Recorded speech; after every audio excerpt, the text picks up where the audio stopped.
Wild at heart and weird on top here at Filmshake.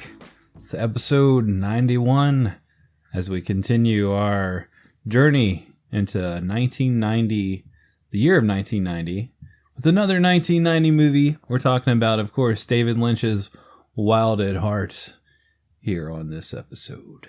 Nick, we are the Filmshake 90s movie. We are the Filmshake. We are the 90s movies podcast. I'm Jordan, and this is Nick. Oh yeah, we forgot that. Hey, what's all this we stuff? We are all right. Let me just say that. I like how this is going as it is. We're talking to David Lynch. You know, we're breaking form here. Breaking the fourth wall, the fifth wall, the sixth wall. Coming straight into your earlobe. Man, I just watched Blue Velvet. He loves his ears, so maybe he loved podcasts. I don't know. Maybe so. Rip David Lynch. Rip, yeah. A true legend of cinema passed away earlier this year in January, of course. So I felt like I had to pick Wild at Heart finally, as we're doing 1990 movies. This is just one of the big ones for the show that I've wanted to cover for a long time. And coincidentally, this month I'm also showing some David Lynch movies at my workplace at the public library where I work. So I literally just watched Blue Velvet tonight with a small crowd of people. And now I'm coming right home and recording this, talking about Wild at Heart. So if I get the two movies somehow mixed up and intertwined, that's probably what's going on. I'll forgive you. Thankfully, I've seen Blue Velvet, so if you start going into the plot of that movie, I can stop you. Or, just roll with it. Why not? Or just roll with it. It's Lynch. It all blurs together at some point. Right. But yes, Nick, we do need to visit something that you were punished with. Would you like to speak about a little movie called Nuns on the Run? Cops, what are we going to do? And what is your name? Sister Inviolata of the Immaculate Conception. And yours? Sister Euphemia of the Five Wounds. 5 wounds for short. They're nuns, undercover. How'd y'all look? Do nuns usually wear makeup? It's our day off. Nuns in luck. We run a teacher training college for 18 to 22-year-old girls. You have experience. Of 18-year-old girls, yes, plenty. Nuns in hot water. We all share bathrooms and showers, of course. We don't tolerate nudity in any shape or form. Especially our shape. Nuns out of bounds.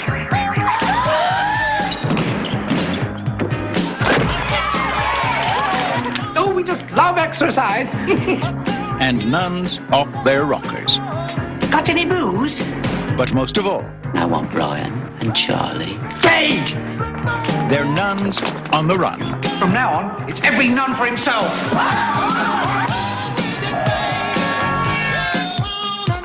Also from 1990, which apparently is impossible to watch anywhere. You almost didn't watch it. I almost just watched the VHS because I had it and you couldn't watch it anywhere. So, but that's not the case. I did not watch the VHS, and you did find somewhere to watch Nuns on the Run. So tell us about it. What is this crazy movie about? So longtime listeners may know that sometimes Jordan is punished with a film, and I watch the film, and he doesn't watch it. I take his punishment for him. That almost happened in reverse. Yeah. Because Jordan picked two films here that aren't available on streaming. This punishment isn't, and our main movie isn't. I couldn't find a way to watch it, and I knew Jordan had the VHS, and I said, look, buddy, why don't we do a major reversal? It'll be history for the show. What if you watch the movie you punished me with and I don't watch it? And he was like, okay, I guess we can do that. But then I did some more searching, and I found a copy of Nuns on the Run on Internet Archive. And I had seen Nuns on the Run before. I actually watched this on TV with my dad. You'd seen this before? Yeah, but I mean, it's been like 35 years. I mean, it's been a long time. Yeah. And it was the TV version. So I said, I'll still watch it, Jordan. Thinking you'd probably still watch VHS. What was I thinking, Jordan? I've been doing the show with you for 6 years now. You should have known better. What a dumbass I was. And we've been friends for 26 years, too. Why would I ever think you would watch this? I mean, at some point I will, but if I don't have to, you won't. You're never watching this. You are intrigue me. Maybe try and sell it on me so I can. I should go watch this. The best I can do is lukewarm sell this. Okay, so the best way to sell this movie is the director. This was written and directed by Jonathan Lynn. Now, if you look at Jonathan Lynn's filmography, but you just kind of skip around, you think, wow, his second movie was 1985's Clue. That's a cult classic. People love Clue. I don't like Clue. See, you hate it. Okay, you hate it. There you go. Yeah. So you're not selling me yet. Okay, well, I think that you shouldn't watch this, and I'll give you more reasons in a minute. But I've never seen Clue because I loved the board game when I was a kid. And me being me, I thought, I don't want the board game to be ruined for me. I'm not watching the movie, and I've just never watched it. And then he did Nuns on the Run. But then he did My Cousin Vinny. Okay. Yeah, which I know you like, and I have never really watched all of it. Right. You have a weird thing with My Cousin Vinny I don't get. But yeah. My Cousin Vinny, most people love. That's a movie, I wouldn't say that's a cult classic. That's just a genuine comedy classic that won an Oscar for its leading lady, Marissa Tomei. But then he made some movies that did not hit, kind of flopped around. I remember watching Sergeant Bilko, which was based on a television show and starred Steve Martin. And that was not good. It flopped. Yeah. Then he did Trial and Error, which had Jeff Daniels and Michael Richards, Kramer from Seinfeld. I have that on VHS too. It's not very good. I mainly watched this in 1997 because Charlize Theron was hot. And she is hot in that movie. I remember thinking like Michael Richards. Michael Richards, hot. No, Michael Richards, I thought, well, he'll be funny in this. And he wasn't. It's not a very funny movie, and it's not an enjoyable film. I like Jeff Daniels, too. Yeah, I like him, too. Yeah. And as attractive as I thought Charlize Theron was when I was 16 watching that movie, it didn't make the movie more watchable. It's not a good movie. And then he did The Whole Nine Yards in the year 2000. Yeah, not a fan. I'm not a huge fan, but that movie was a hit. So Jonathan Lynn, I've just gone on and on about for really the whole allotment that I should talk about Nuns on the Run. So I'm sorry. All that to say, this is a very hit and miss director. He's made movies that are cult classics. He's made movies that are hits. And he's made movies like Nuns on the Run. Nuns on the Run, I don't really want to talk about a lot. It's about two criminals who are in a heist where they double cross. They're very, very dangerous co-heisters. They end up posing as nuns to try to be safe and try to get away with the money. So they run into the convent. As one does, right? That's just, natural. Naturally. Right. You're going to dress up like a nun. Right. And these two criminals are played by Eric Idle of Monty Python fame and Robbie Coltrane of Robbie Coltrane fame. And, of course, he's Hagrid from Harry Potter. And anyone who is British or watches a lot of British things just groaned when I said that, because Robbie Coltrane is in so much more than Harry Potter. He's an incredible actor. Before Harry Potter, I knew him from Cracker, but I mostly actually knew him from James Bond. Like the band Cracker? No, he's in a show called Cracker, and he's amazing in that. He's a great actor. And he's great in this. Is that a racist epithet in the title of that show? Did he eat? He didn't eat a lot of crackers, I guess. You're poking fun at Robbie Coltrane's weight. Sir Robbie Coltrane?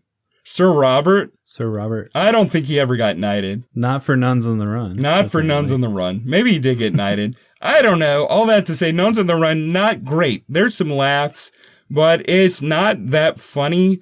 It definitely feels like an early 90s / late 80s light comedy that you would watch on TV and chuckle at a few times, but definitely not go to the theater to see, not go out of your way to watch. I watched it with my old man because it was on TV, and watching it with my old man obscured one thing.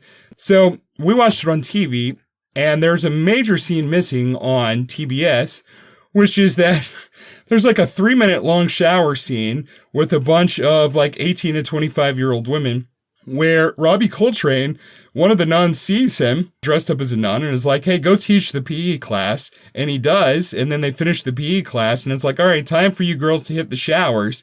Then he goes to the showers in his nun habit and watches all the girls take a shower, and they show all the girls take a shower. And up to this point, the movie kind of feels like a wholesome comedy. There's not like a lot of cussing or anything like that.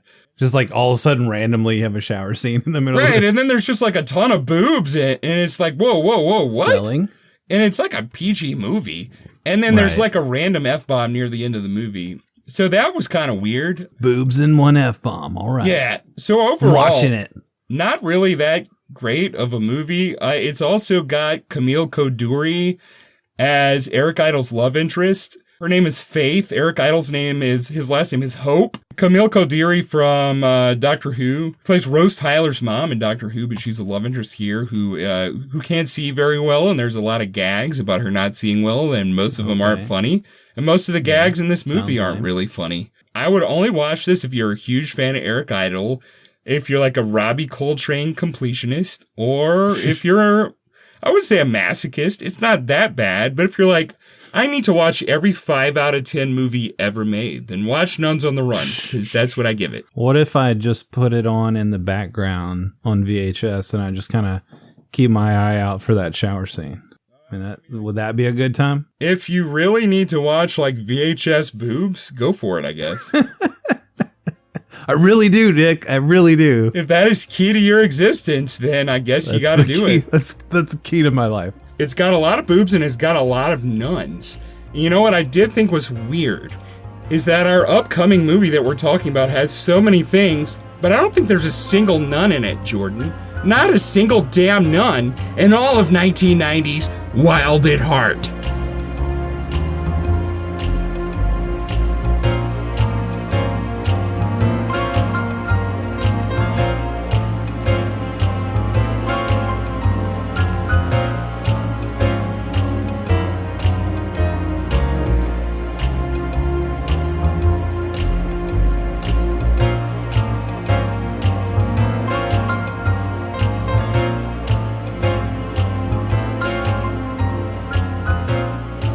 One thing that David Lynch forgot to throw into the kitchen sink of this movie. You know, when the credits rolled at the first screening, he thought, damn it, I forgot the nuns. I can hear it in David Lynch's voice. Damn it, I forgot the nuns again. That was a pretty good imitation. I meant to put it in my last movie. Does he have nuns in any of his movies? I'm trying to think. I don't know. Just watched Blue Velvet. There were no nuns, just more boobs in that movie. So just a man who loves his boobs, and he's not a fan of The Habit. I'm searching Isabella Rossellini nun because I feel like she had to have played a nun. She seems like she would have to play a nun at some point. Oh, she just did in Conclave, which was nominated for an Oscar, which I didn't watch the Oscars or Conclave. Oh, okay. Was she played a nun in that? I guess.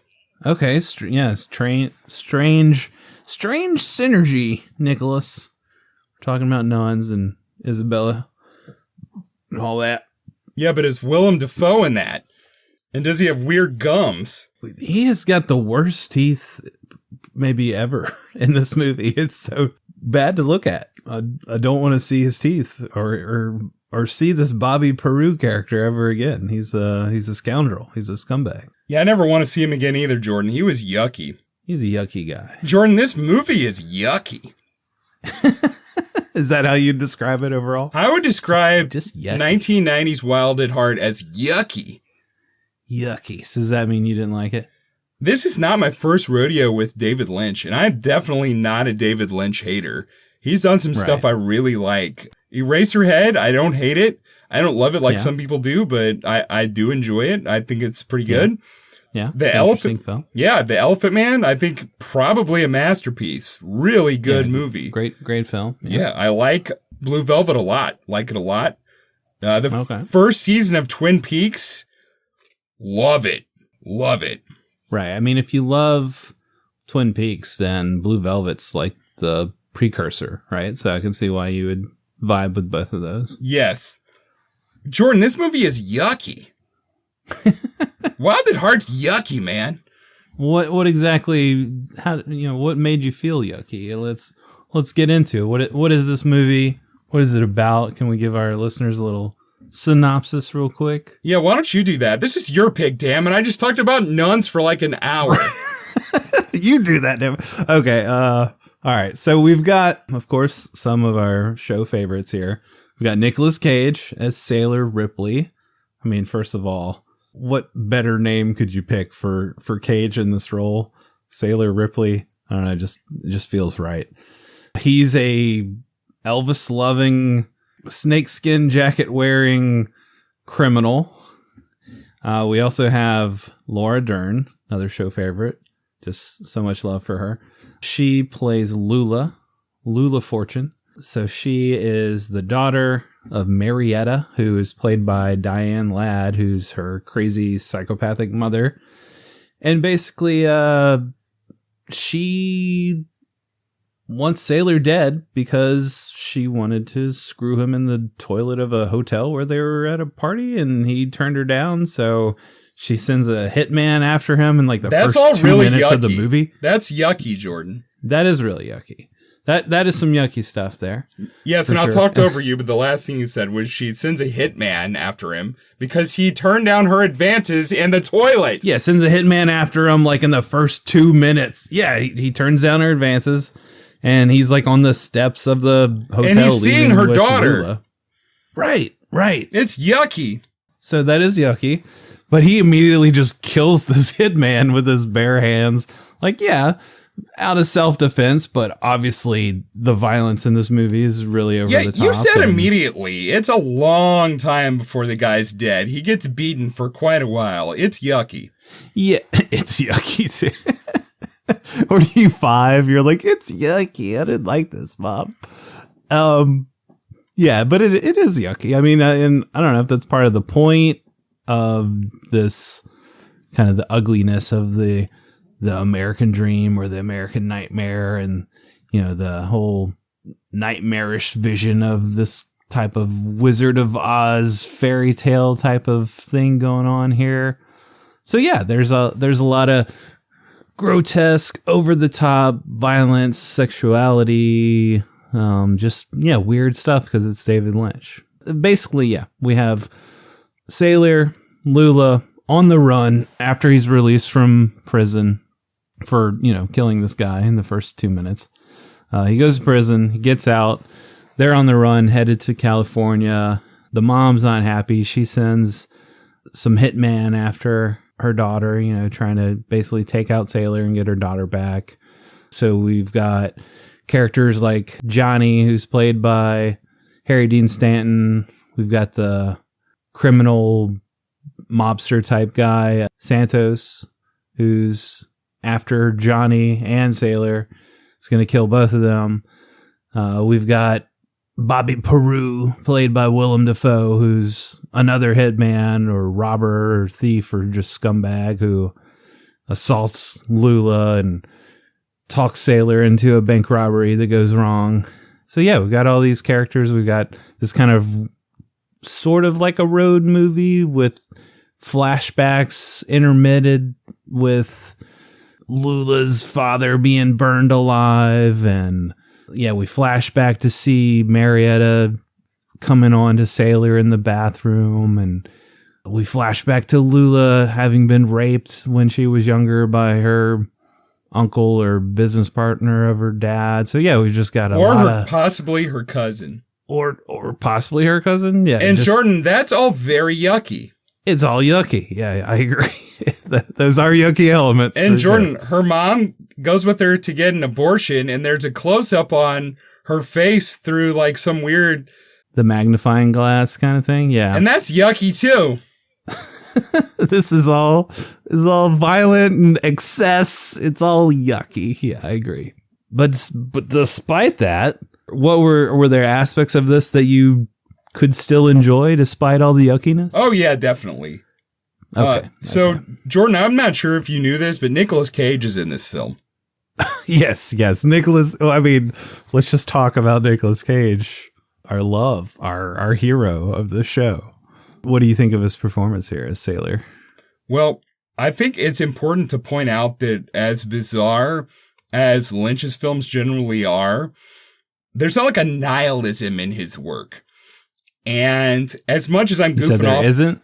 I don't think there necessarily is. No. I feel like there's generally a weird optimism that he has, which is probably why I don't hate him, because a lot of directors like this, I feel like they lack what he has. And I feel like nihilism is what you do when you have a lack of imagination and creativity. You fall into nihilism. And I don't feel like he lacks either of those, so he doesn't fall into that. So even in this movie, which is not among my favorites of his, he doesn't fall into that, even though it does get really gross. And I think his intention here was to get as gross as possible because he wants to present the purity of Cage and Dern together here as a counter to that, to show you, like, can their love exist in this awful, disgusting world that he's presented? Which I don't feel like is a facsimile of the real world. I know that people will say that, like, that's just like our world. And I actually don't think it is. And I think saying it is kind of nihilistic. Mm-hmm. I think it's a very metaphysical, over-the-top, exaggerated version of the real world. But, I mean, Cage and Dern in this, I love both of them. But, I mean, particularly Cage.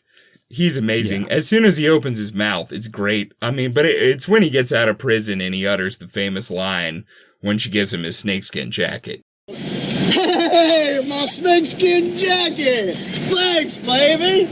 Did I ever tell you that this here jacket represents a symbol of my individuality and my belief in personal freedom? About 50,000 times. No, it's amazing. And apparently that was Cage's own snakeskin jacket that he brought to the production, and he just wanted to incorporate that into his character, which is amazing.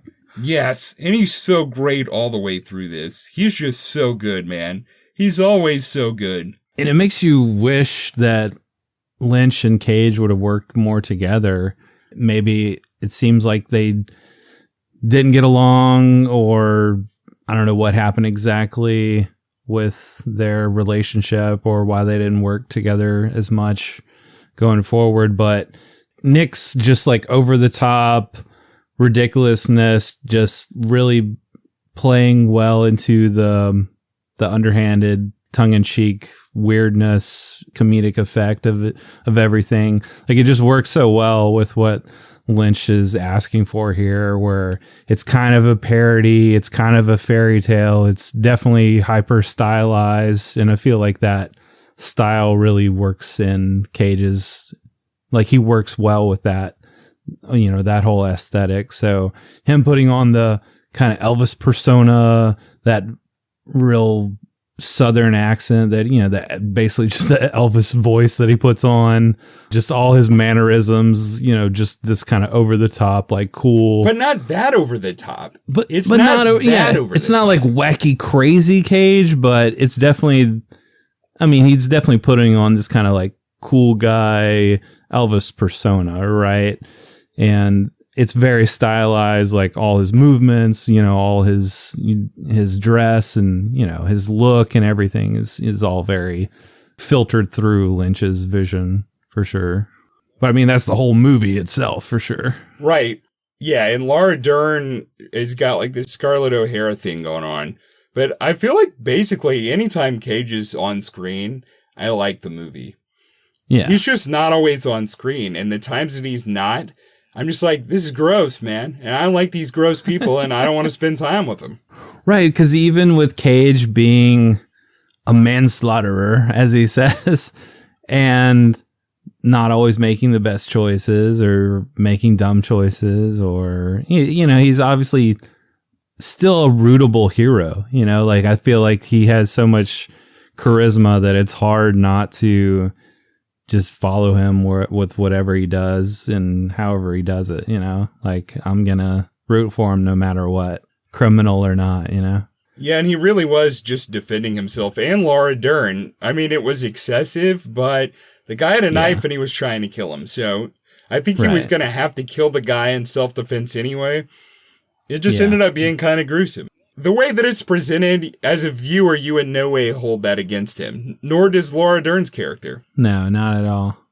So I love the scene of them going to the club, the Hurricane, I guess is what it's called. And they go to see, was the band called Power Man, and just the way they dance together. The setup of her tapping on the bed and stomping her feet on the bed, and Lynch's transition shot of her stomping on the bed to her stomping on the dance floor, and it not being like some kind of dance music, but it being like hardcore music, is so awesome and unexpected and wonderful. It is great. And like she's tapping, like you said, on the bed after she's done her nail polish on her toenails. So you've got like all these cotton balls all over the bed. So when she's jumping on it or tapping on it, you know, they're flying everywhere, and then it transitions to them at that club dancing, and you've got Cage just letting loose with like karate kicks and karate chops and stuff. It's awesome. And then the moment where one of these punks at this club is dancing up on Laura Dern, and Sailor's just not going to have it, right? So I love how he just immediately like points to the band and they stop, and then he addresses this guy like, yeah, I want you to apologize to my lady and all this. I don't know if it was intentional or not, but the acting by the guy that he's talking to there is just so stilted and awkward, but I don't know. I still love it at the same time, where he's just like, all right, you asshole, you look stupid in that jacket. It's just like really slow and stilted. Like, what is this guy? You think he'd be like more angry or animated, but he's just kind of, I don't know if he's just like stoned or what is he going for? Maybe Lynch just didn't care about the take that day. He was like, that's good enough. That's good enough. Or maybe it was Lynch being like, no. We need you to say just these words with no emotion. Could have been either. I like the little tidbit of Sailor flicking his cigarette down on the floor at the club. And then when he grabs the guy and like punches him and throws him to the ground, the guy's hand, like you see a close up of his hand going onto the cigarette and he gets burned that way. Thought that was a nice little touch. Yeah, that was cool. And then you get to hear Cage sing, Jordan. Yeah, dude. So he does his own singing in this movie, which, I mean, he sounds pretty freaking amazing, if you ask me. I love the touch of this hardcore band. Like you said, you've got one guy wearing like a Guar shirt, and a minute ago they're just like thrashing. Yeah, I love how he points to this hardcore thrash band, and they all start crooning. And he sings Love Me, which was a Elvis song, I believe. And his hair's all a mess, and he's just got this really unique energy about him for sure. And all the girls at the club are all like swooning over him, which you would think like, okay, like a weird combination of calling back to Elvis and like the 1950s, and, you know, these girls in like their little, you know, like you would think like these 1950s or 60s girls that like swooned over Elvis or the Beatles back in the day. But here you've got it in this setting of this grungy club, and these girls like in these fishnets and, you know, leather shirts and stuff. And they're all like, ooh, like swooning over Cage and stuff. It's just a really weird, fun combination of things there. Very Lynchian. Lynch's famous love for the 1950s. Oh, yeah. Yeah. The 1950s would not like this film, Jordan. They probably would not. And what you said earlier made me think of, you were talking about, you know, his lack of nihilism. And he does tend to have this kind of strange optimism, whereas you would think, yeah, the more arty, weird, dark director, yeah, would just devolve into, you know, I think of somebody like Aronofsky or somebody like that. You know, yeah, for sure he's like, in that club. In that club, but he has like that more nihilistic tendency. No, I mean the nihilism club. I don't like Aronofsky at all. Yeah. He's in the nihilistic club, but he's also in the like weird, dark, arty film club, right?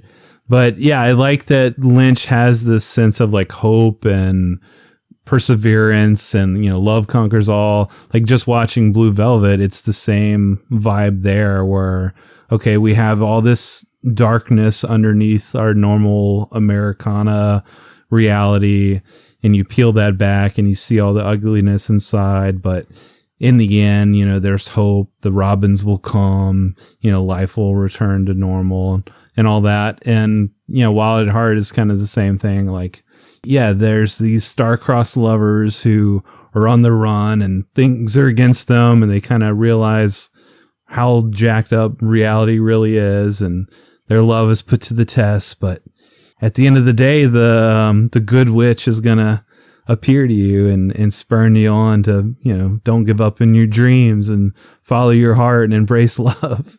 Yeah. So it is a weird an interesting combination of all those things, because it almost feels like Lynch is saying we've got to like show the ugly side and the darkness to really appreciate that hope and that, you know, that sense of things being true, things being good in the end.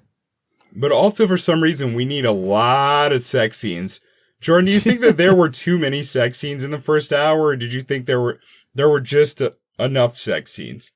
Because I was thinking, man, honestly, if I was just a teenager and I would flip to Cinemax and that had been on at 1 a.m., I definitely would have just thought this was a softcore porn, like for sure. Well, yeah, it's interesting how the film progresses and goes forward, because like other, I think I read your take on the Sean Baker film Honora, which I haven't watched yet, but it sounds like it might have the same kind of trajectory of like lots of nudity, lots of sex in the beginning, and then it like goes into some deeper themes and, you know, gets darker and whatnot. So I don't know if you could speak to the comparison between this film and that film. Man, I wrote that review way before that movie won that stupid Oscar.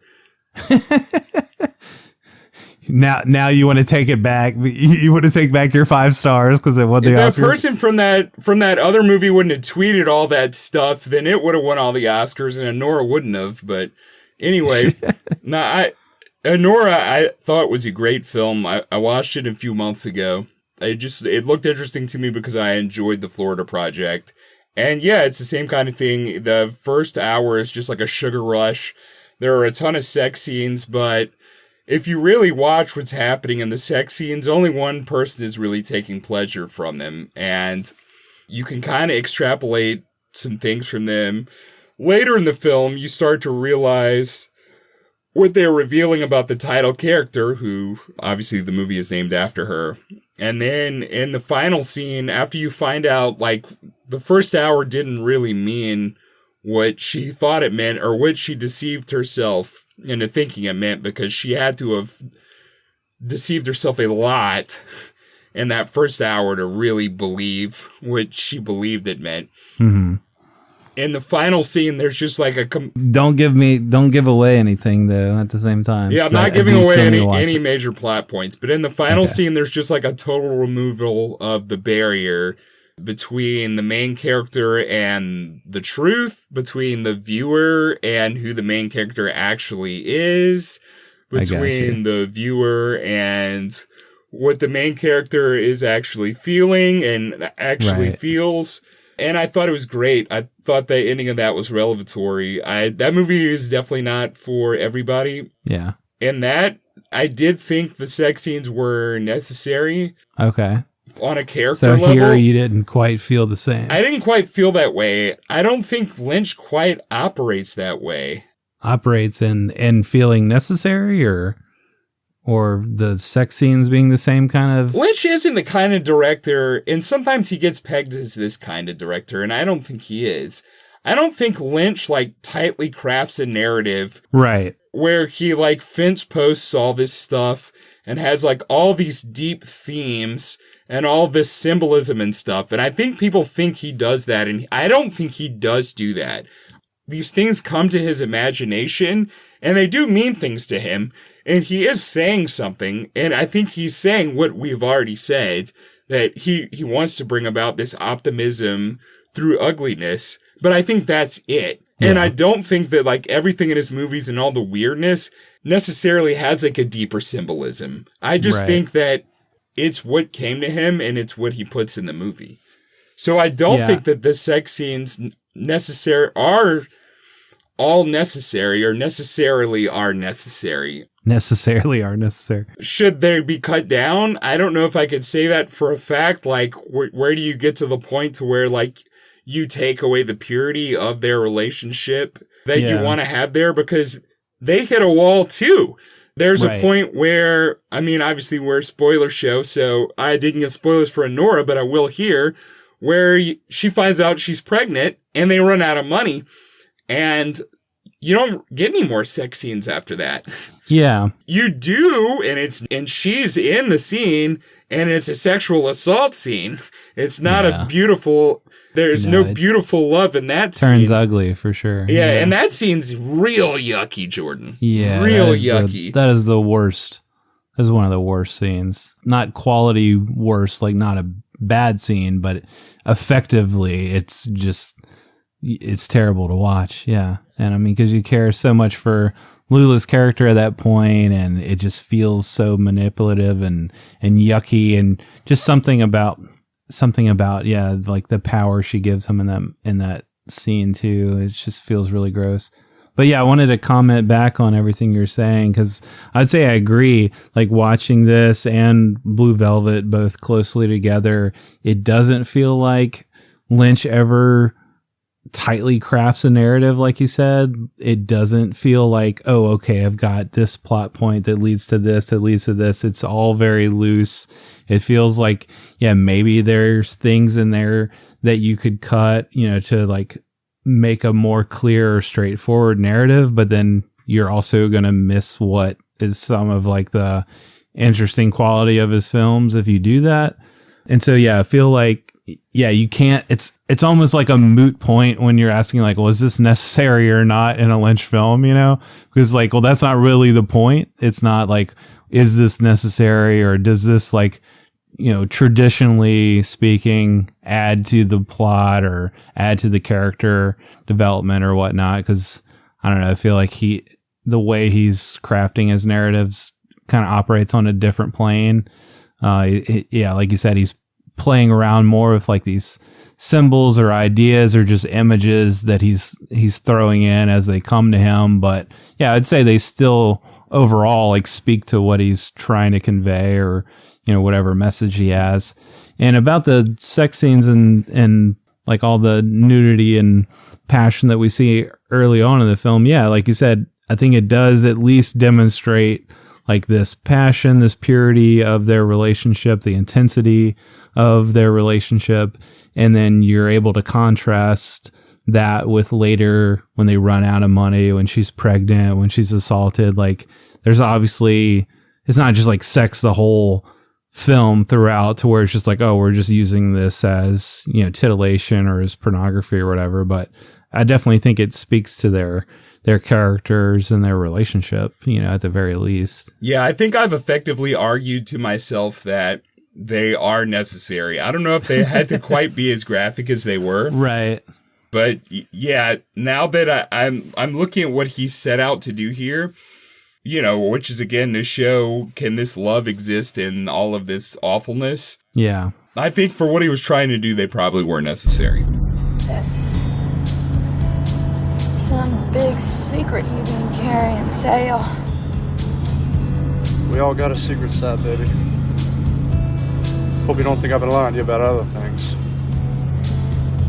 The one part that does like rub me the wrong way when I watch it is talking about like rooting for Sailor's character and rooting for like the purity of their love, is like the moment they're at the bar and he's like describing the sexual encounter that he had with some other woman, and then it like gets her all excited, and then they go back and have more sex because of that story he tells her. Like that feels yucky, like as you would say. Yeah, that was yucky. In a different way, where it feels like it kind of contradicts some of the purity of their passion and their like singular focus on each other and everything. Yeah, I think you hit on my issues.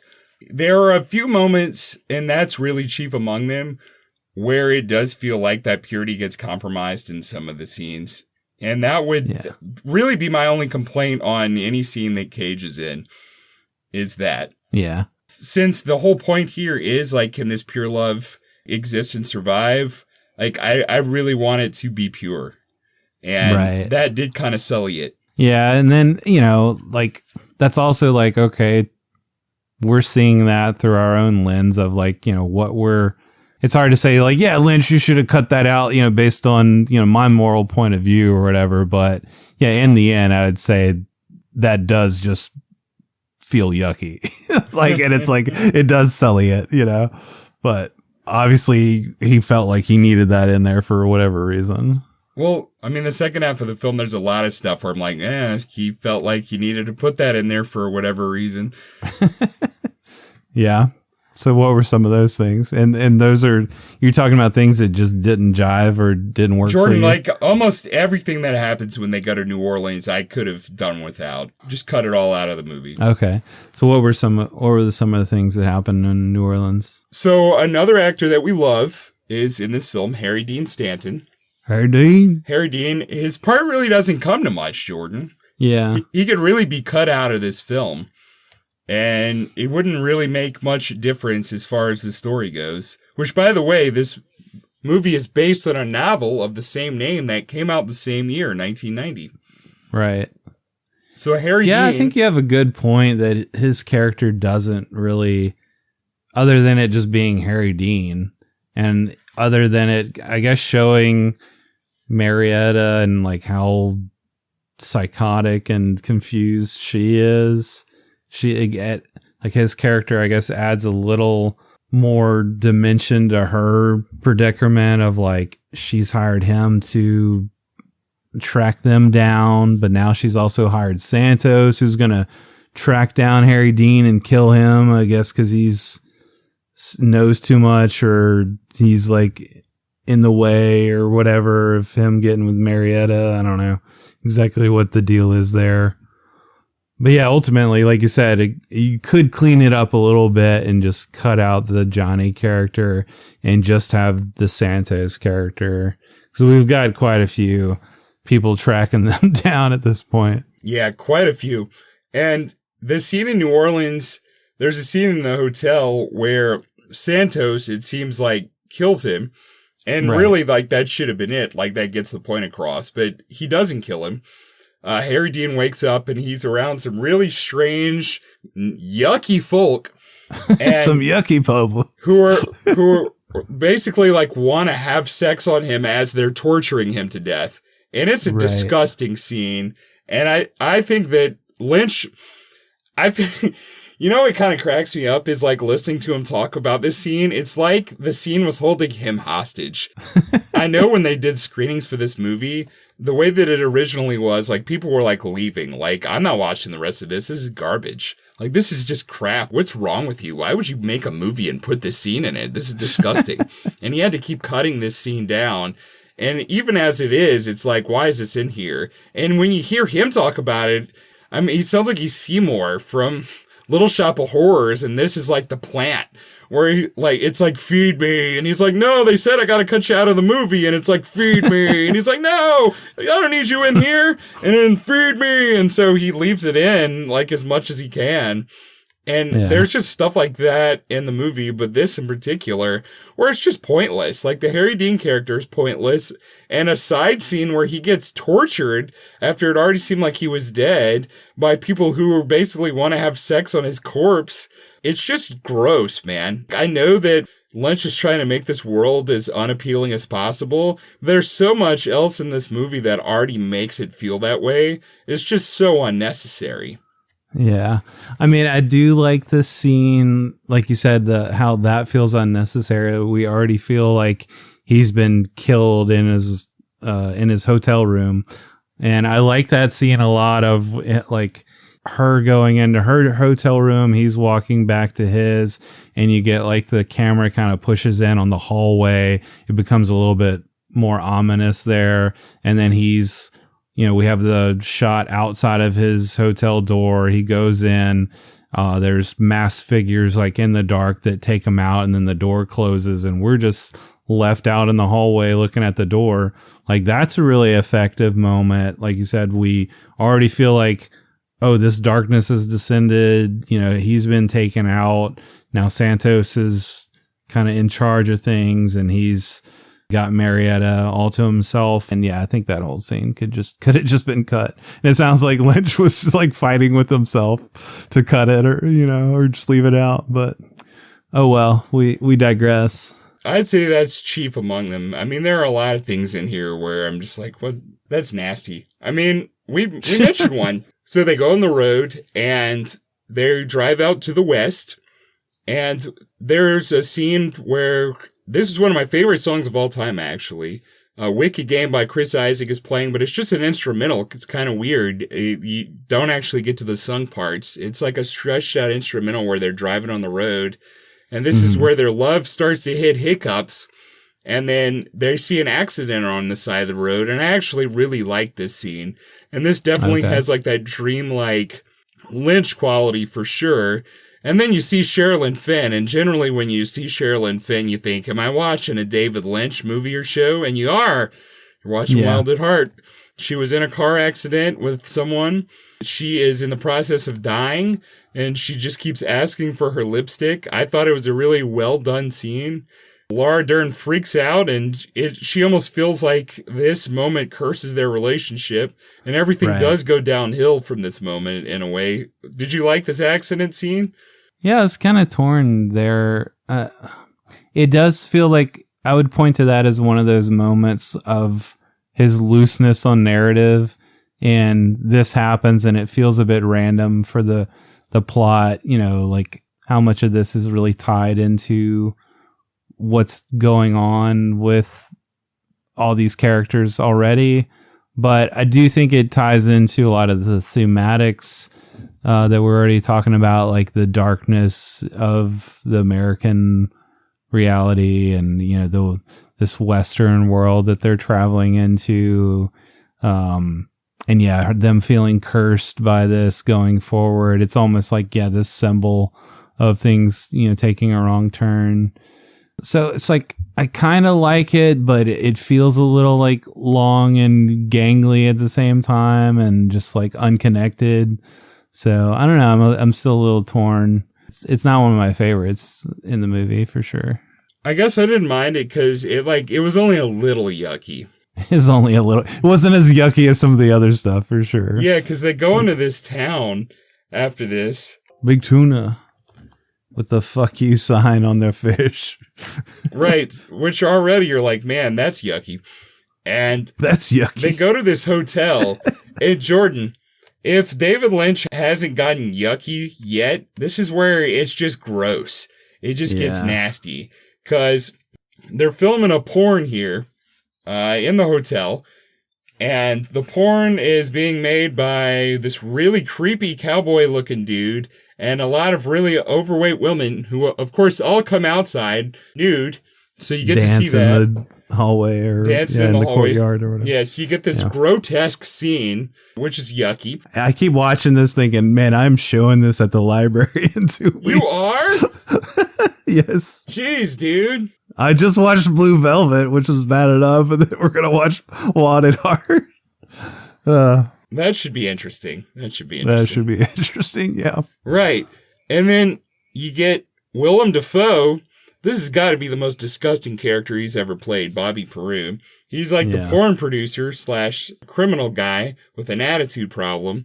He walks out. He's got this disgusting wormy mustache and the most disgusting fake teeth in a movie ever with like these diseased gums and these nubby diseased teeth that he loves to smile with and Lynch loves to show close-ups of. Yeah. He just says all this really disgusting stuff.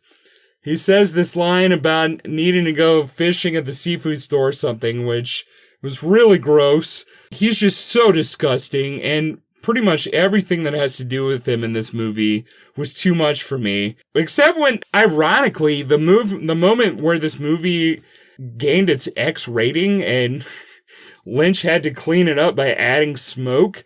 When he gets his head blown off, I yelled yes because I hated him so much. I mean, it's pretty great. It is pretty great when he gets his head blown off. And he just flies in the air. He's got the stocking on his head. It just flies in the air, yeah. I mean, I will say, I think Lynch does a really effective job of making you hate this Bobby Peru character. Like, intentionally making him disgusting. Just super slimy. The whole moment of him accosting Lula in the hotel room, it's just the worst thing imaginable.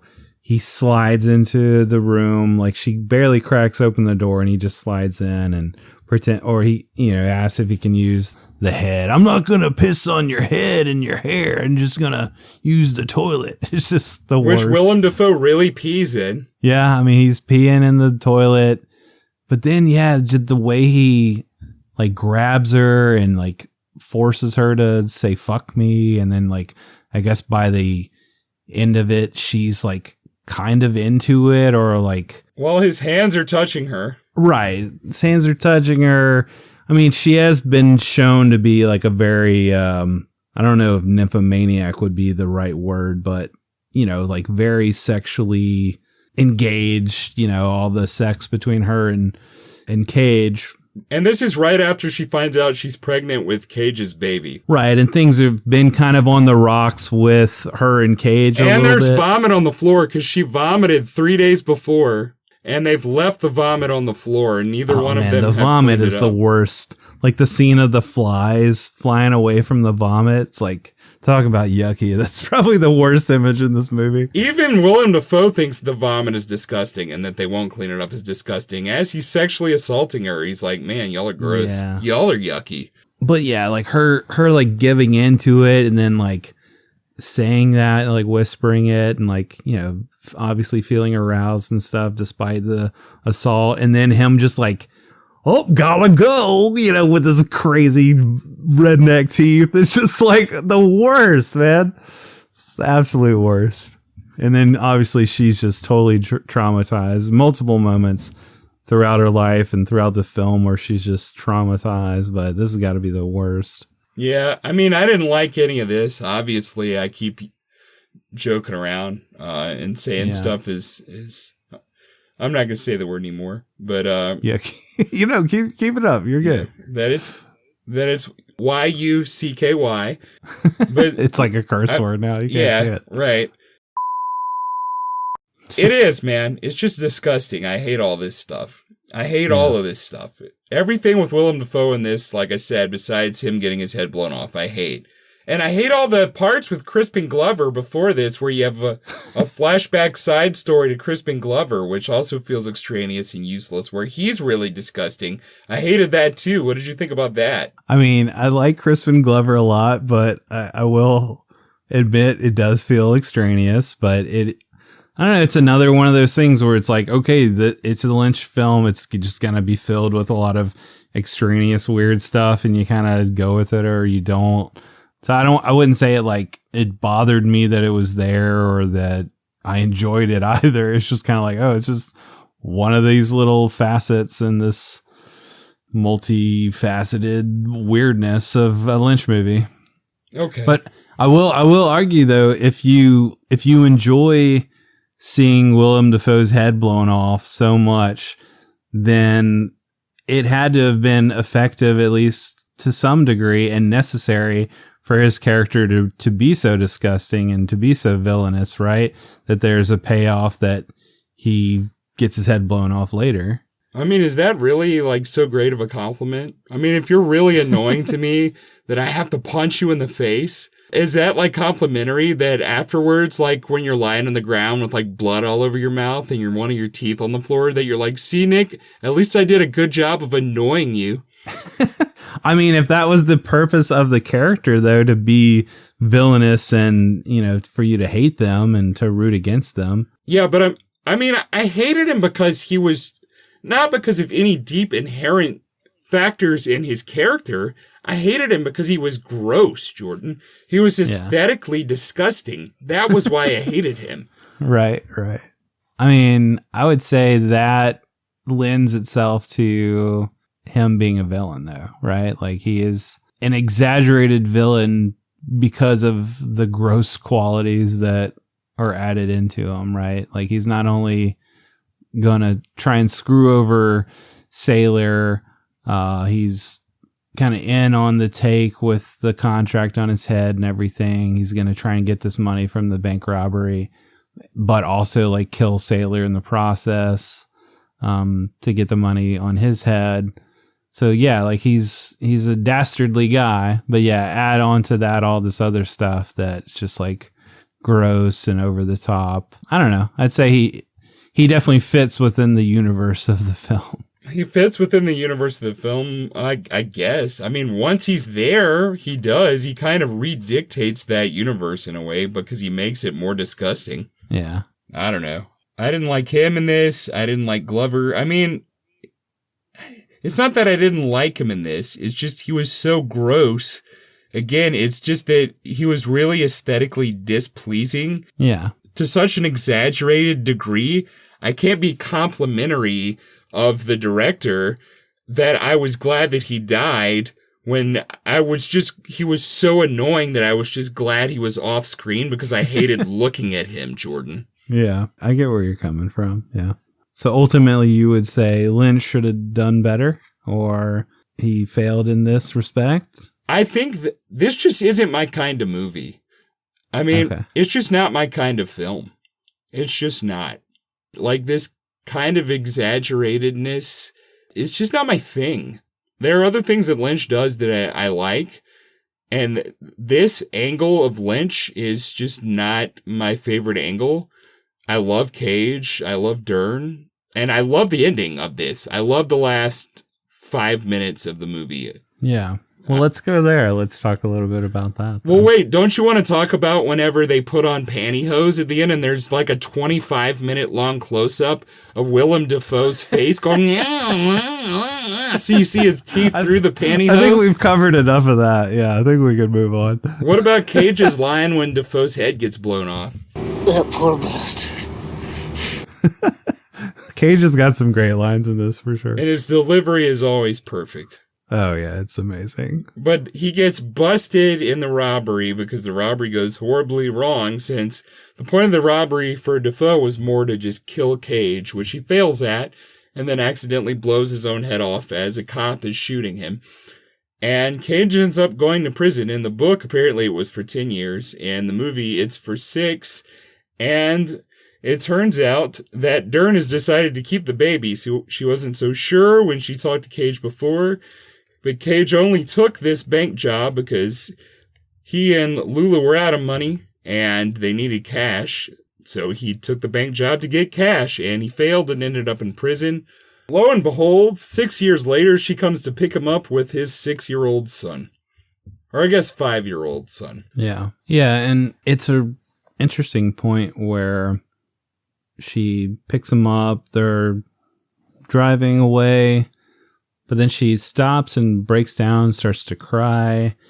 And I guess this frightens him, or feels like maybe he's just messing up her life now, coming back into it. I mean, he's talked throughout the film about basically having this checkered past. He didn't have any parental guidance, which is kind of a funny way that he says that about like his upbringing and his parents dying young and just kind of leaving him with no parental guidance. I just like the way he says it, like, I had no parental guidance. Yeah. His delivery's so good. Yeah, it's so funny. He basically kind of chickens out and is like, I'll just leave you to it. You know, I might just make things worse off, because this whole time her mom's been against it. Her mom's tried to kill him.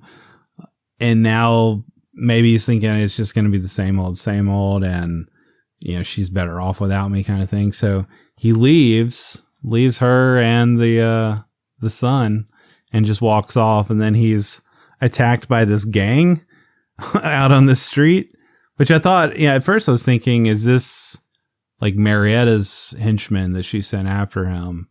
And like, how's he going to get out of this? But I guess it's just like a random gang that fights him, punches him in the nose, and then he ends up with like this big, goofy looking prosthetic nose. What did you think about that? The nose is so goofy looking. We haven't really talked about Marietta or the Wizard of Oz thing a lot either. Marietta, the mom character here, is played by Diane Ladd, who is Laura Dern's real mom in real life.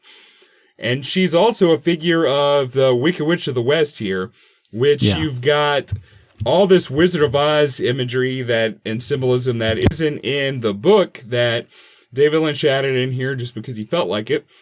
And right, he loves the Wizard of Oz for sure. The Ladd character, Marietta, is so over the top here. She spends most of the movie just flailing around and screaming. And she's rubbing lipstick all over her face. And rubbing lipstick on her face. Though I do like here that whenever Dern throws the ice cubes on the picture of her and the ice cubes melt, which is, I guess it's like the witch melting at the end. That was cool. And that was like some metaphorical imagery there by Lynch. Yeah. I enjoyed.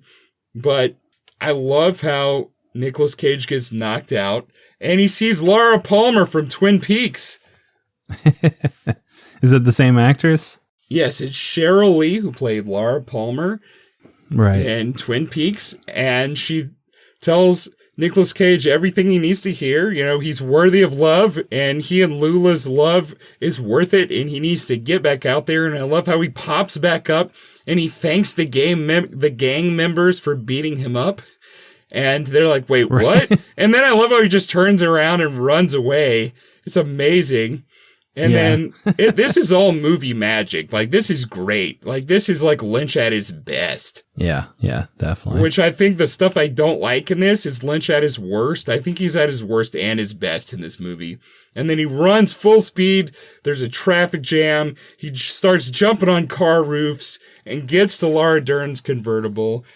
Yeah, this traffic jam is movie magic too, man. And it feels like something out of Godard. Like Godard has the Weekend movie where it's just like a mile long traffic jam of just cars straight. This feels like a Lynchian surrealist, take on that, where it's just long ass just traffic jam, weird cars thrown in there. It just feels very everything like very, well placed by Lynch. And yeah, Cage at his best, just hopping across the roofs of all these cars and finally meeting up with Laura Dern. And earlier in the movie when he sang, I believe she asked him, why didn't you sing Love Me Tender to him? And he says, I'll only sing that to my wife. So now he does sing Love Me Tender. It's beautiful. Cage, his Elvis voice is great. The camera's spinning around them. I love how the kid looks up at them and looks up at his mama, and she smiles down at him, and he's so happy that his parents are together. Yeah. It's so beautiful, man. I love the ending of this. And then the credits are rolling as he still sings. It's great. Yeah, your favorite thing, dude. Credits rolling over, two people kissing. That's right. And yeah, they're not kissing, he's just singing. I guess eventually they kiss, I think, but yeah, I love it. It's like you said, it's movie magic. It's great. Yep. Pace Ripley, their child. You got Sailor Ripley. Lula Pace Fortune, Ripley. By the way. Dern's last name in this was Fortune. Lula Pace Fortune. Great name. Yep. Good stuff. And that's it. That's this movie, which I think is the best of Lynch and the worst of Lynch as far as I feel about Lynch. I don't hate it. I don't love it. It's a 6 out of 10 for me. All right. Yeah, I'd go a little higher than that. I wouldn't say this is probably my favorite Lynch. This is my second time watching it, I think. And yeah, I'd say there's like a looseness to the narrative that like I somewhat enjoy, but also it feels a little like ramshackle and it could have been tightened up possibly. But yeah, I love Cage's performance like you. I love Dern. I do enjoy a lot of the weirdness and the just strange Wizard of Oz touches, and like all the Lynchian stuff is cool. But yeah, I guess overall, not his strongest work. I'd say 3.5 out of 5 for me. Yeah, I wouldn't go as far as a 4, but I still enjoy it a lot. I mean, it still has a lot of stuff in it that is kind of more my bag, I think, than yours, Yeah. Just that whole scene of them dancing in the club, like in the snakeskin jacket. And, That's a Cage, great scene. Like, I could just take that and give that like a 4 out of 5. I think a lot of the stuff we love in this movie, we both love. Yeah, for sure. I was a little scared. I knew coming into the episode, like, okay, well, I don't totally hate this, but what if Jordan loves this unconditionally? But then when you started talking, I was like, oh, he's like criticizing stuff, so we're okay. We're okay. Yeah, I feel like we like both of the things that you had issues with. I could definitely see are valid and have like similar thoughts on, and yeah, all the stuff that we love, is pretty similar too. So yeah, I feel like for the most part we're kind of, in sync with this, with our feelings on this film. I mean, I still do really enjoy this. It's something I feel like, despite the grotesqueness of a lot of it, Like, I can see myself still coming back to watch this, like, years from now, you know? Like, it's probably been a few years since I've watched it for the first time, and obviously made a mark and wanted to pick it again for this. So, yeah, I could see myself coming back to this, coming back to Blue Velvet. Like, I feel like Lynch has a lot to offer on Revisit, especially, and just, like, further diving into his filmography. And I don't know, we didn't really get into his tendency for the Wizard of Oz homages. Like, what did you make of that here? And, like, how does that really connect to the Lovers on the Run story? And, like, what is he doing with all that here? Like I said before, I just feel like this was like a stream of consciousness thing where he was like, yeah, the Wizard of Oz, I want to put that in here. Like, right. I really could see the Wizard of Oz in this movie. Let's do it. Let's do it. And sometimes it's fun. I love when they're driving in the car at night with the Chris Isaac on, obviously. That really hits an aesthetic thing that I enjoy. But then I love when Dern looks over and her mom is just flying on the broom going, ah! Right. Right. That's really funny. But, you know, they're trying to follow the yellow brick road of their romance. Yeah. And they come upon all these problems all the way. But it's really not a perfect fit for the Wizard of Oz. It's really not. It just feels like that's something that he likes a lot and he wanted it in the movie. So it's in the movie and that's it. Yeah. I mean, I agree. I think it doesn't perfectly fit, but I feel like there's themes that it connects with what he's trying to do as far as taking this kind of fairy tale imagery and wrapping it into this darkness and like showing the underbelly of American society and whatnot is, you know, kind of his bag. And at least this and Blue Velvet and other things.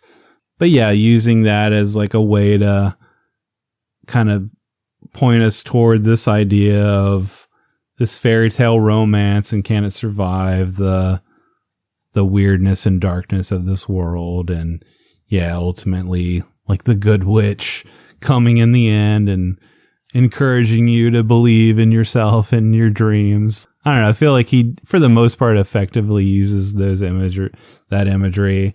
There's also the red shoes when, after Lula's attacked by Robbie, we see her clicking her shoes together and, like, I guess wishing for home or, you know, wishing for Sailor or longing for this to never have happened. But of course, that doesn't work in this reality. So I don't know. That felt a little goofy, as did the part where a little goofy. Yeah.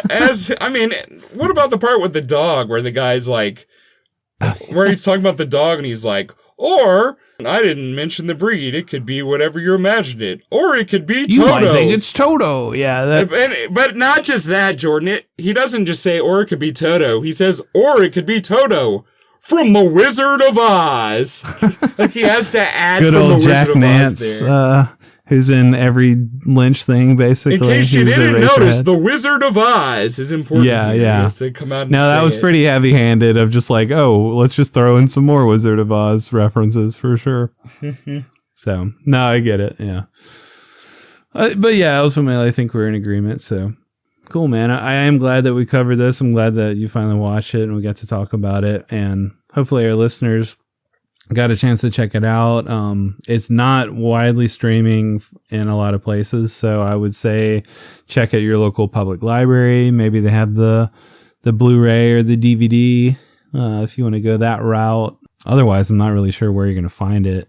I'm not sure if that one's on the Internet Archive. Maybe check it out there. Yeah, it might be. It actually, I know I've seen the soundtrack and other Wild at Heart stuff on there, so they might have that. But yeah, good shout out to Internet Archive because I love what they do over there. And hey, you can go watch Nuns on the Run if you need to. Yeah, if you need to. If Nick sold you on that, you know, if you need to see 40 pairs of boobs. Yeah, my rave review. Or Robbie Coltrane wearing a nun's habit. There you go. He really is quite good in that. There's a scene where, because he's like the worst Catholic ever. Like Eric Idle is like the atheist one and he's the Catholic one. Yeah. And Eric Idle has to keep asking him like, wait, explain this to me real quick. I have to teach a religion class. And he's like, explain the Trinity to me.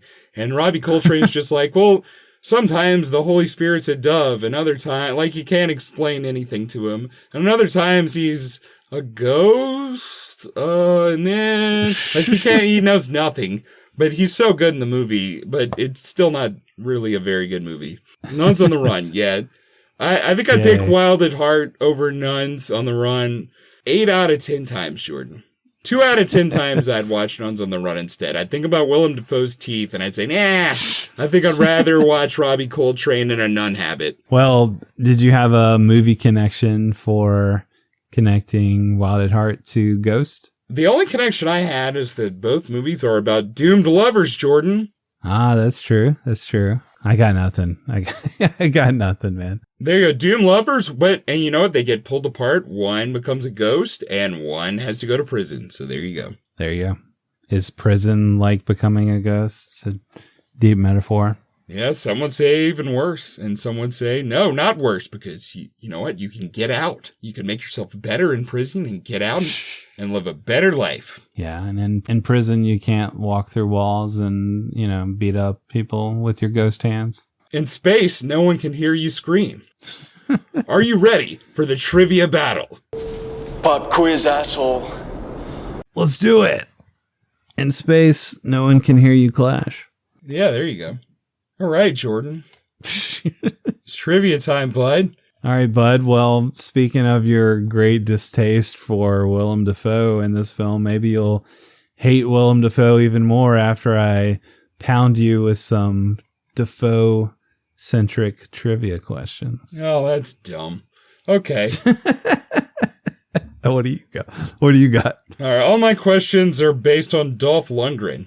Okay, I'm guessing we're going to be watching a Dolph Lundgren film next. Possibly. All right, what you got? What's your first question? In which James Bond film did Dolph Lundgren make his cinematic debut? Was it A View to a Kill, Moonraker, The Living Daylights, or Octopussy? Was it A View to a Kill? Yes. Nice. All right. First Dafoe question.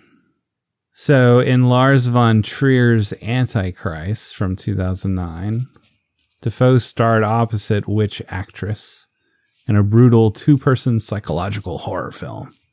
Was it Nicole Kidman, Emily Watson, Charlotte Gainsbourg, or Bjork?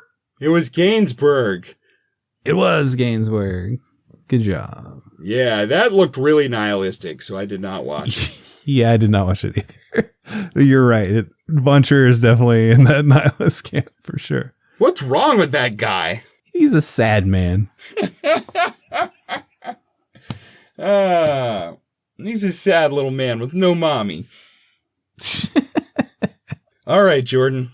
I actually made this kind of easy for you. I don't know why, because it's my pick, and I picked the punishment. There you go. And I don't even think it's a bad punishment, but okay. In 1991, Lundgren co-starred with Brandon Lee in Showdown in Little Tokyo, a movie I think you like. Yeah. Who directed that film? Do you need the choices? I do. I don't remember. Was it Cary Hiroyuki Tagawa, John R. Leonetti, Mark L. Lester, or Jan de Bont? It's either Lester or Arnetti. Is it Lester? Correct. Nice. I know Tagawa was, he's the Shang Tsung guy that's the actor in that film, right? Yes, and John R. Leonetti directed Mortal Kombat Apocalypse. Okay, nice. I'm glad I didn't give him any more credit because he doesn't deserve it. All right, so next Dafoe question. Dafoe's frequently collaborated with director Wes Anderson. So in the movie The Life Aquatic with Steve Zissou, one of my early favorites of Wes, what is the name of Dafoe's character? Was it Klaus, Alistair, Ned, or Esteban? Wasn't it Klaus? It was Klaus. Yes, you got it. He's the loyal German first mate with a sensitive side and jealousy issues. That was like the Cracks in the Facade movie for Anderson. What do you mean? Up until that point, he was kind of like a critical darling who could do no wrong. And when that movie came out, people were like, wait, I'm not sure. I liked it. I know, it wasn't as critically acclaimed, but I liked that movie a lot, and most of his most recent stuff, I've just not been a fan. I've just grown tired of his shtick. So yeah, hopefully he does something new and different at some point, because I feel like he's just in a rut. He might just be past his prime. Like, that just might be it. Yeah, for sure. You know what? You know what's weird? When I went back and covered 99 movies, I felt like a lot of like the new generation of filmmakers whose work I got really hyped on, I didn't like quite as much as like the older guard that year. Like Rushmore, I liked, but it was like an 8 out of 10 and not a 10 out of 10 like other movies were. Or like the Virgin Suicides, same thing. It was like an 8 out of 10 and not a 10 out of 10, and I was really surprised. And Magnolia, the whole time I was watching it, I kept thinking, like, is this one of the best movies ever, or is this terrible? And when it was over, I couldn't decide, and I'm still not sure if that's like one of the best movies ever made or terrible. And now I'm scared. I like it a lot. I'm scared to go back and watch, like, even movies like There Will Be Blood, because I'm thinking, like, there's a point where I said Paul Thomas Anderson's like my favorite filmmaker, but what if now I find all those movies, like, they're not what I want anymore? Like, I don't know, I'm a little scared to go back now and watch, like, Coppola and Anderson and the multiple Andersons, like, to go back and watch their movies and see if I still like them. I don't know. I had the same experience, as you know, with like growing up really loving Amelie and Junot and like his whole style, and then revisiting it years later and be like, no, I hate this. This is not my thing anymore. So I totally understand that. I'm curious though, what were some of the older guard directors from 99 that you vibed with or had 10 out of 10s with their work versus the newer guard people? Well, for instance, Fight Club, I was like, well, I like this or not like this. And I liked it, and it's Fincher, but you can't say Fincher is new at that point. Yeah, he did Alien 3. Yeah, he did Alien 3. He had already done 7. He was established. Or we did Green Mile. Darabont did Shawshank. Yeah, 5 years before that.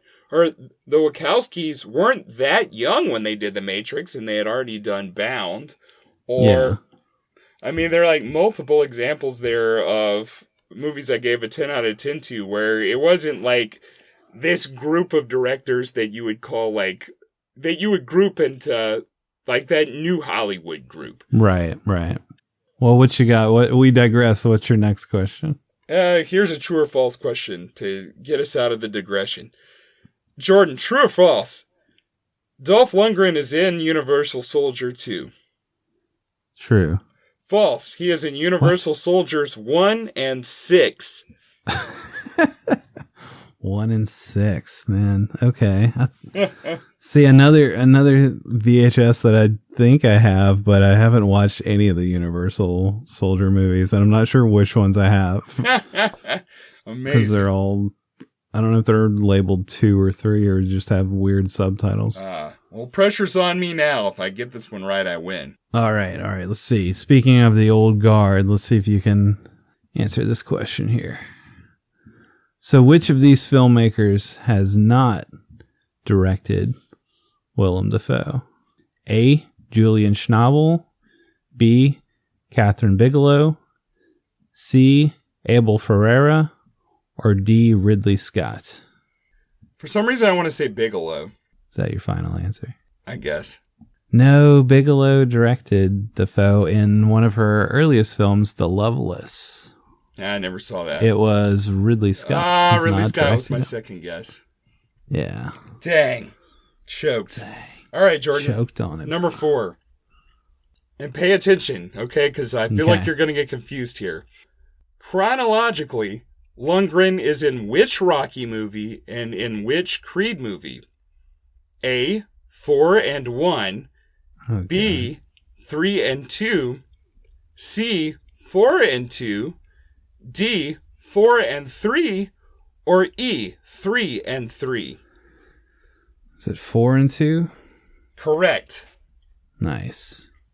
Doing better at trivia today than I would have expected myself.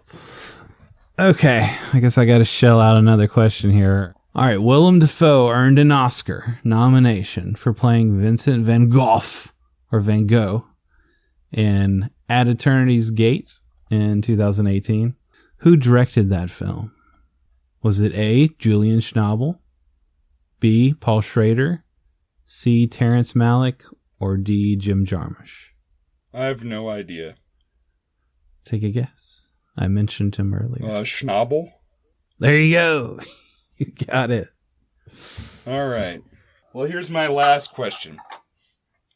In which 1990 film, our next punishment film, in fact, does Dolph Lundgren play a rule-breaking vice cop who becomes involved in the investigation of mysterious drug-related murders on the streets of Houston, Texas, a case that soon involves aliens? I know the answer already. What is it? It's I Come in Peace. That's correct. And that is our punishment movie for the next episode. Oh, that's the punishment. Nice. Or it's AKA what? Dark Angel, I think is another title. I don't know. We'll find out next time. Okay, so I have to ask you one more. If you get this, we tie. Or if you don't get it, I win. Yes. Right? Okay. All right, so Willem Dafoe starred in The Last Temptation of Christ, directed by Scorsese. What other actor from this film did Dafoe later reunite with in Platoon? Was it Keitel, Berenger, Barbara Hershey, or Harry Dean Stanton? Is it Berenger? It was Berenger. All right. Nice job. Nice. It's a tie. It's a tie. We'll both watch I Come in Peace. Good, because I think it's going to be pretty fun. Oh, I've seen it before. It is fun. Oh, okay. Oh, that's not fun. Well, I'm going to watch it. I have it on VHS. Nice. It feels like that's the best way to watch it. Yeah, I haven't watched it on VHS, though. So I think I probably watched it on the Plex or somewhere. I don't know. I think actually it might have been a recommendation from Jason at Force 5 podcast. I might have heard about it on his show. Sweet. And watched it.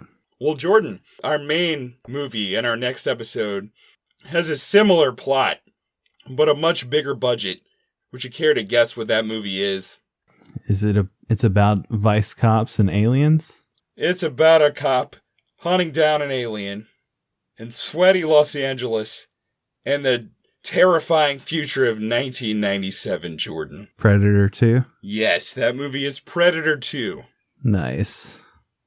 Good pick. Good double. I like it. I'm digging it. I Come in Peace and Predator 2. You know what? I'm even going to play the Sega Genesis game along with it, Jordan. You didn't take the chance to pick Predator, the first film, even though it's an 80s film? What do you think I am, some kind of dumbass? to make that a punishment? Yeah, our punishment's going to be 1987's Predator, guys. What a punishment. One of the best action movies ever made. That'll be the punishment. It's so yucky. It's yucky. How he gets how everybody gets blown up. Seeing Lara Dern's perfect perky boobs is so yucky. It's so yucky. Her boobs. Awesome. Well, I'm excited about this double. I'm excited about this next episode, episode 92. So, folks, stick around. Hope you'll watch those movies and join us for the discussion. Thanks for all your support over on Patreon. We love our patrons who tune in each month. Hopefully give us some money to do some bonus content over there. So we got bonus episodes. We just wrapped up a season of bonus episodes over there. So Nick's been churning those out, battling the AI who's trying to take over as co-host. We just did one on Transformers and the G.I. Joe movie for our patron Anthony.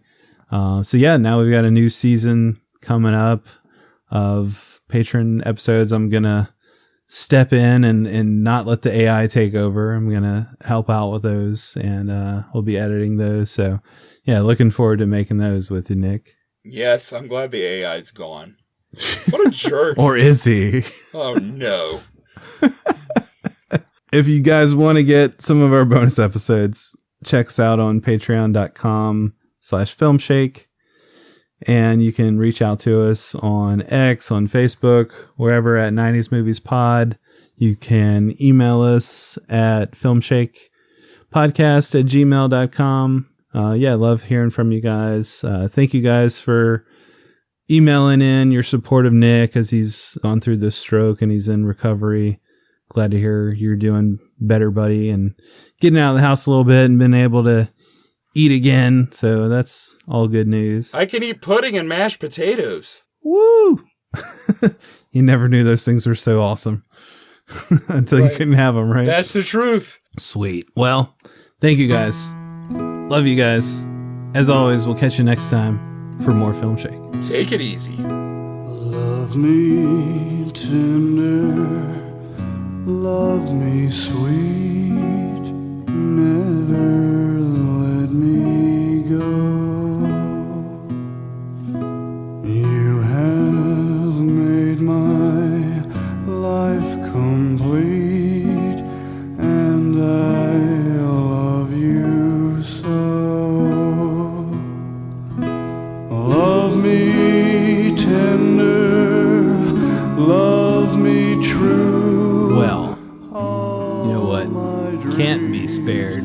Any expense at our discussion of Wild at Heart. I don't know what kind of transition that was. Yeah, and I know a lot of people love this movie. Never mind. I'm not gonna say that. I'm not gonna say the thing I was gonna say. I was gonna say a dick thing. I'm not gonna say the dick thing. I'll just cut this. I know a lot of people love this movie, but they're dumb. They're not, but some of them are. But some of them aren't. The end. Yeah, you never know.